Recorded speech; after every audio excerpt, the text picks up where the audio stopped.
India TV YouTube channel को subscribe करें और बेल आइकन दबाएं। एक बार फिर से आपको लिए चलते हैं बांग्लादेश। वहां से बहुत ही खास तस्वीरें आ रही हैं। ओराकांडी में प्रधानमंत्री नरेंद्र मोदी मथुआ समाज के मंदिर में पहुंचे हैं। वहां उन्होंने जाकर पूजा अर्चना की है। ये थोड़ी देर पहले की तस्वीरें हैं। इससे पहले जोशेश्वरी मंदिर गए, उससे पहले शेख मुजीबुर रहमान के मज़ार पर जाकर उन्हें श्रद्धांजलि दी और अब वो मथुआ समाज के एक बड़े तीर्थ स्थल पर मौजूद हैं, जहां जाकर उन्होंने मत्था टेका है, दुआएं मांगी होंगी। जाहिर सी बात है, चुनाव में जीत की भी दुआएं मांगी होंगी अजय जी। जाहिर सी बात है, इसमें कोई शक नहीं है। लेकिन जिस हुसैन अगर देखें तो जिस तरह से प्रधानमंत्री नरेंद्र मोदी पूजा करते हैं और जो उस समय उनके चेहरे पर सौम्यता दिखाई देती है, अगर आप उसे देखें तो स्पष्ट हो जाता है कि प्रधानमंत्री मोदी बहुत ही तल्लीनता के साथ अपने सभी पूजा कार्यक्रमों को अंजाम देते हैं और ये लोगों से छिपा नहीं रहता और यही भाव शायद आगे काम भी आता है और ये खूबसूरती लोगों पर काफी असर भी करती है। हमारे संवाददाता पवन नारा इस वक्त जुड़ चुके हैं सीधे।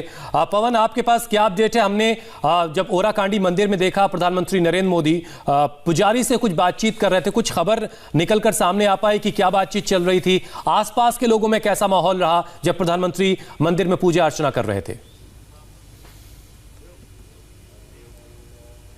जी, आपको बता दूं, मंदिर में पूजा अर्चना करने के बाद ये आम बोलचाल की भाषा थी जिसके तहत ये बातचीत चल रही थी। हालचाल कुशलक्षेम प्रधानमंत्री नरेंद्र मोदी ने पूछा था। प्रधानमंत्री नरेंद्र मोदी इसके बाद वहां मौजूद लगभग 300 मथुआ समुदाय के लोगों से बात करेंगे।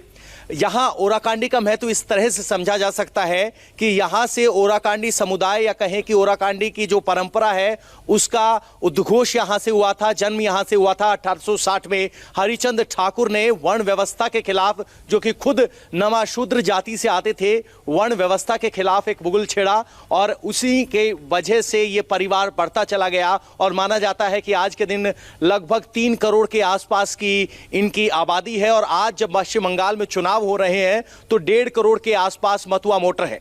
अब यहां ओराकांडी में प्रधानमंत्री नरेंद्र मोदी के आने का संक्षेप या कहें कि महत्व इस तरीके से समझा जा सकता है जैसे अयोध्या श्री राम के लिए है, मथुरा श्री कृष्ण के लिए है, वैसे ही ओराकांडी मथुआ समाज के लिए है, क्योंकि मथुआ समाज का उद्गम स्थल यहां पर है। सबसे बड़ी बात यह है कि प्रधानमंत्री नरेंद्र मोदी न सिर्फ यहां पूजा करने वाले हैं बल्कि एक पंडाल लगाया गया है जहां प्रधानमंत्री नरेंद्र मोदी लगभग 300 मथुआ समुदाय के लोगों को संबोधित करेंगे।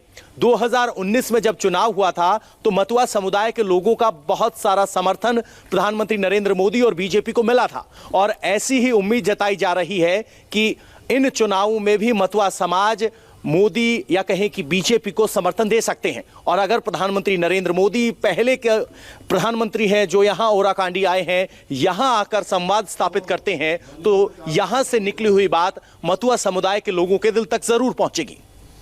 तो जो पश्चिम बंगाल में जो मथुआ समाज के लोग हैं, वो जो भारतीय नागरिक हो चुके हैं या वो जिन्हें भारतीय नागरिक होने का इंतजार है, उनके लिए एक बहुत ही बड़ा पैगाम बांग्लादेश जाकर उस जगह से प्रधानमंत्री ने दिया है जो मथुआ समाज के लिए सबसे बड़ा तीर्थ स्थल है। पवन, वहां जो लोग रहते हैं मथुआ समाज के, उनसे आपकी कोई बातचीत हो सकी? उनमें किस तरह का उत्साह आपने देखा?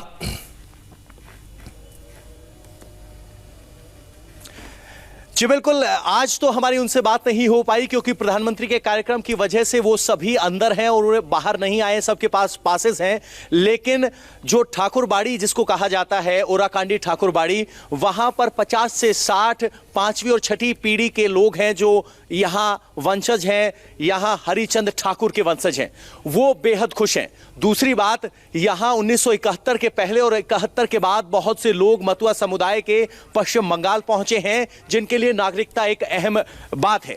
जब पहले यहाँ क्या कहते हैं, एनआरसी की बात हुई, नेशनल सिटीजनशिप रजिस्टर की बात हुई, तो मथुआ समाज की तरफ से मांग उठी कि हमें नागरिकता देने के लिए प्रावधान। चलिए इंतजार करते हैं। आप कह रहे हैं, आपने बताया कि अभी मथुआ समाज के लोगों को प्रधानमंत्री संबोधित भी करने वाले हैं। जैसे ही ये संबोधन होगा हम दोबारा आपके पास लौट कर आएंगे।